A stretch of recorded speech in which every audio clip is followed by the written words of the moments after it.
علامہ محمد اقبال رحمت اللہ تعالی علیہ نے اس کے اوپر بہت سا کلام لکھا اور آپ فرماتے ہیں سفر معراج کے اندر بندہ مومن کے لیے ہمارے لیے بھی یہ پیغام ہے کہ انسان کی اصل منزل آسمانوں سے پرے لامقام ہے کہ وہ اللہ رب العزت کی رضا حاصل کرنے کی کوشش کرے، وہ بارگاہ الوہیت تک رسائی کی کوشش کرے، وہ مصلی پہ کھڑا ہو کے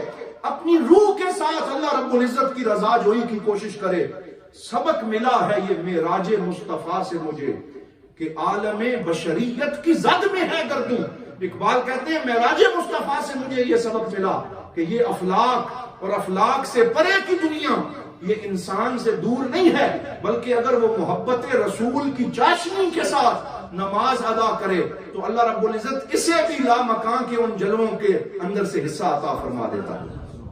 ایک جگہ فرماتے ہیں اختر شام کی آتی ہے فلک سے آواز، سجدہ کرتی ہے سحر جس کو وہ ہے آج کی رات، رہے یک گام ہے ہمت کے لیے عرش بری،